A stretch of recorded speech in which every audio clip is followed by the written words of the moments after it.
लक्षात ठेवण्यासारख्या आजीच्या बटव्यातील रामबाण उपाय आणि किचन टिप्स. मेथी. दररोज फोडणीत मेथीची पूड टाकावी, त्यामुळे पोटात वात धरत नाही.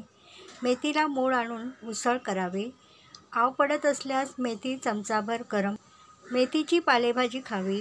थंडीच्या दिवसात अंग फुटते, त्यावेळी रात्री अंगाला मोहरीचे तेल लावावे. थंडीने पोटात मुरडा होत असेल तर चमचाभर मोहरी व थोडी मेथी गरम पाण्याबरोबर गिळून टाकावी. तूर डाळ बरेच दिवस टिकण्यासाठी हळद व तेल डाळीला लावून ठेवावे. जेवणानंतर बडीशेप आपण खातो ती भाजून तिला हळद व साजूक तूप लावावे. हळद जंतुनाशक असल्याने स्वयंपाकात वापरतात. कुठेही खरचटले, कापले असता हळद दडपावी. सर्दी झाल्यास विस्तवावर हळद टाकून रात्री त्याची धुरी घ्यावी. चेहरा नितळ होण्यासाठी साय व हळद तोंडाला लावावे. खोकला झाल्यास कोरफडीचे पान बलक काढून त्यात हळद मिसळून खावे. घसा खवखवत असल्यास कपभर दुधात 1 चमचा हळद घालून गरम गरम रात्री प्यावे. अंगावर लव असते ती कमी होण्यासाठी हळद व मोहरीचे तेल अंगाला चोळावे. डोळे आल्यास हळदीच्या पानाने धुवावेत. चुना. विडा तयार करताना चुना लावतात. हा पचनास हलका आहे. जखम झाल्यास चुना लावतात. पुरण पातळ झाल्यास डाळी एवढा चुना घालून ते पुन्हा शिजवल्यास पुरण घट्ट होतं. गुळपोळीच्या गुळात चुना घातल्यास गुळ पोळीतून बाहेर येत नाही.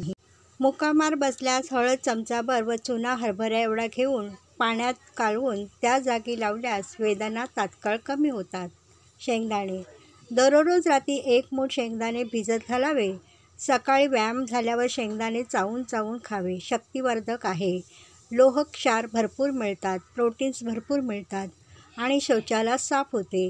कात. विडा तयार करताना त्यात काताची पूड टाकावी. काताने विडा चांगला रंगतो.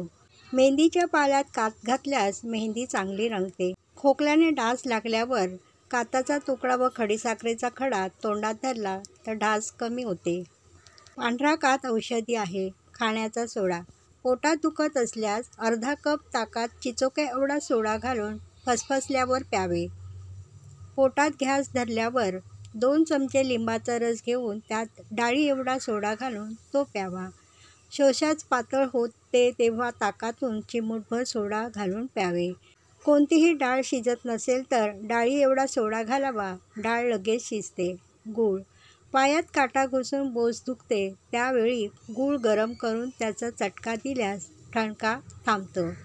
उन्हातून आल्यास गुळाचा खडा खाऊन वर पाणी प्यावे. उन्हाचा त्रास होत नाही.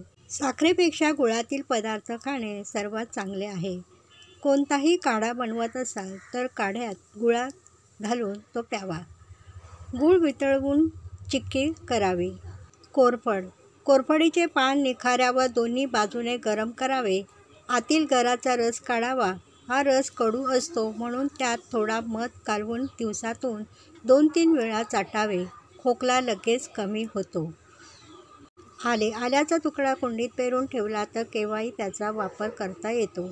अजीर्ण झाल्यास आलं ठेचून त्याची बारीक पूड करावी. त्यात थोडे मीठ घालावे. स्वयंपाकात दररोज आल्याचा वापर कटाक्षाने करावा. ते पचनास चांगले असते. चहा करताना त्यात आल्याचा किस आवर्जून घालावा. चहा स्वादिष्ट लागतो.